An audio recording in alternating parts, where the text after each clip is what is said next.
बहुत बड़े ज्ञानी बाबा हैं उनका ज्ञान उन्हीं को मुबारक। अभी जो हमारा बिहार है वो रफ्तार पकड़ चुका है और बिहार विकास के राह पे है। पूरे बिहार के लोगों को पता है कि एनडीए सरकार में किस तरह से बिहार ने तरक्की किया है। तो हम लोगों को बिहार को आगे बढ़ाना है जैसे बिहार तरक्की कर रहा है। और अब दोबारा यहाँ जंगल राज नहीं चाहिए। आपने खेसारी लाल को यदुमुल्ला कहा, इस पर रोहिणी आचार्य कह रही हैं कि दिनेश लाल यादव कौन जात के हैं, पहले ये तो बता दें। मुझे लगता है कि किसी भी व्यक्ति को पहले ये समझना चाहिए कि वो कर क्या रहा है।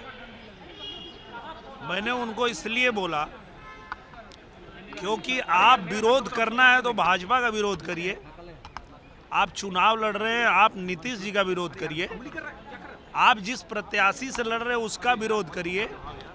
आपकी हिम्मत कैसे हो गई ये बोलने की कि राम मंदिर के जगह पे हॉस्पिटल बनना चाहिए था। 500 साल जिस मंदिर के लिए हिंदू लड़ते रहे, अपने जान की बाजी लगाए, कुर्बानी दिए, और कोर्ट के आदेश आने के बाद जब वहाँ भव्य राम मंदिर बना है तो आप बकवास करते हैं कि वहाँ मंदिर के जगह हॉस्पिटल बनना चाहिए। तो ऐसे आदमी को यदमुल्ला ही कहा जा सकता है, अब ये यादव नहीं हो सकता है। अरे भाई, मेरे कहने का मतलब कि आप राम मंदिर को लेकर ही वोट मांगते हो तो मैं मस्जिद पर टिप्पणी क्यों करूं? मेरे कहने का मतलब कि राम मंदिर बनाना जरूरी है, बट क्या अस्पताल बनाना जरूरी नहीं है? हाँ?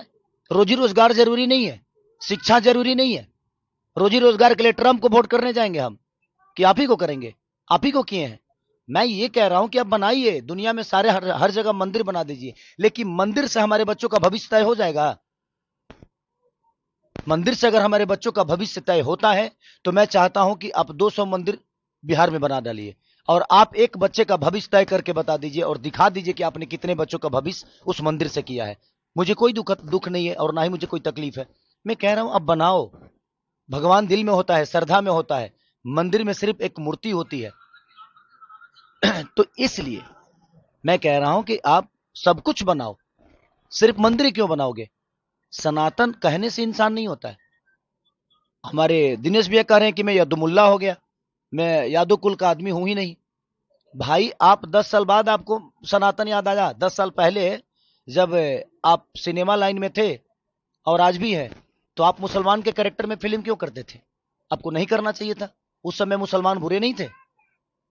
तो बात वहां है ना कि बदलते ये लोग हैं। इनसे आप जब विकास की बात कहिएगा और करिएगा ना, तो ये आपको डायरेक्ट लेके जाएंगे मंदिर मस्जिद के पास, और नहीं तो सनातन पे ले जाएंगे और बेमतलब की बातें करेंगे और उसी में आपको उलझा देंगे।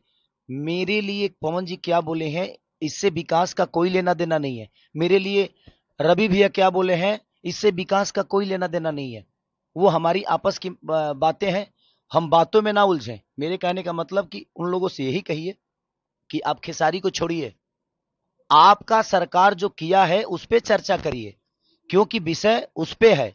खेसारी से ना कुछ बिगड़ने वाला है और ना ही कुछ बनने वाला है। हमारा आपका बात विचार है, हम आपको चुभ रहे हैं तो हम बाद में फरिया लेंगे, लेकिन हमारे बात विचार में आप मुद्दे से क्यों भटक रहे हैं? आप एक खेसारी को लेकर आप लोग सारे के सारे ट्रोल कर रहे हैं। माने ये छपरा लग रहा है जो इंटरनेशनल चुनाव बन गया है। पूरे बिहार में चुनाव हो रहा है लेकिन पूरे हिंदुस्तान में सिर्फ छपरा दिख रहा है। भाई क्यों? क्योंकि इनकी टिप्पणी बहुत हार्ड हो रही है खेसारी पे। बट मैं डरता किसी से नहीं हूं, क्योंकि मुझे बनाने में जनता का सबसे बड़ा योगदान है। मैं खुद को बनाया जनता के बदौलत, मैं अपने बदौलत कुछ नहीं हूं। मैं आज भी जीरो हूं और राजनीति का ये पता नहीं है, बट जिनको पता है उनसे सलाह लेकर छपरा को बेहतर तो बना सकता हूं। वो कह रहे हैं हमारे दिनेश भैया कि यार हम सांसद बन के कुछ नहीं कर पाए तो तुम विधायक बन के क्या कर पाओगे? भाई, वो प्रधानमंत्री भी बन जाएंगे तो कुछ नहीं कर पाएंगे। करने वालों के लिए काम होता है, नहीं करने वालों के पास कोई काम नहीं है। और मैं आज गरीब का बच्चा होकर लिट्टी चोखा बेचकर लोगों के घर में झाड़ू पोछा करके भी मैं अपने आप को स्टार बनाया ना, तो मेरे अंदर हुनर है, मेरे अंदर क्षमता है कुछ भी बेहतर करने की। तो मैं अपने हुनर से दुनिया बदलूंगा और जो भी व्यवस्था होगी उस व्यवस्था को बदलूंगा मैं अपने हुनर से, अपनी ताकत से। तो देखते हैं क्या होता है। अभी तो चुनावी में है, ये बातें होती रहेगी, बट इस बातों में जनता का कितना भला है। मैं उन पे कुछ बोलूंगा, वो मुझ पे कुछ बोलेंगे, इससे जनता को क्या लेना देना है। जनता को बेहतर सरकार चाहिए, बेहतर रोजगार चाहिए, बेहतर शिक्षा चाहिए, बेहतर अस्पताल चाहिए। जनता को इससे लेना देना है। तो आप लोग सवाल खेसारी पे उनसे मत पूछिए, उनसे सवाल पूछिए कि जिस सरकार के लिए आप वोट मांगने आए हो, उस सरकार ने 20 साल में क्या किया है, ये हमें सिर्फ बता दीजिए। आप हमेशा जंगल राज की बात करते हो। 20 साल बीत गया, जो बच्चा 20 साल पहले पैदा हुआ था, आज सोचिए उसके मन में भी आपने जंगल राज डाल दिया। और इन नेताओं ने इतना जंगल राज बोल दिया कि बाहर के व्यापारी बिहार में आने से आज भी डरते हैं।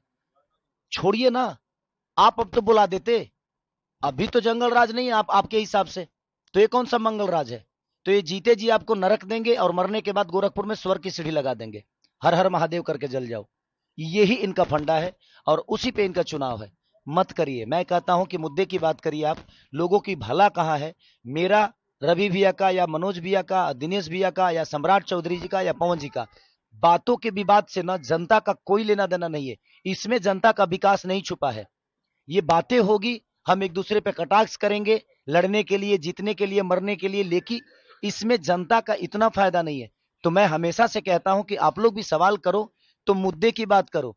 पवन जी ने खेसारी को क्या बोला, दिनेश जी ने खेसारी को क्या बोला, खेसारी ने उनको क्या बोला, इससे जनता का कोई लेना देना नहीं है। तो आप लोग भी थोड़ा सा संभलो, इस बात पे संभलो कि आपको सवाल क्या करना है। हमारा और उनका विवाद से जनता का भला नहीं होने वाला है। तो मेरे कहने का मतलब कि जनता की जो व्यवस्था है उस पर बात करिए, आप जनता की भलाई के लिए बात करिए। आप हमारे उनके मुद्दे को ना ऊपर मत करिए और उसको बढ़ावा बिल्कुल मत दीजिए। जो बेहतर काम करता है उसको चुनिए। आज बिहार के सबसे ज्यादा राजनीति खराब क्यों हुई है, क्योंकि यहां लोग, यहां हर जात का एक नेता बना हुआ है, हर जात का एक नेता। तो जब आप जात का नेता ढूंढोगे तो आप विकास कैसे करोगे। एक बेहतर इंसान को चुनिए।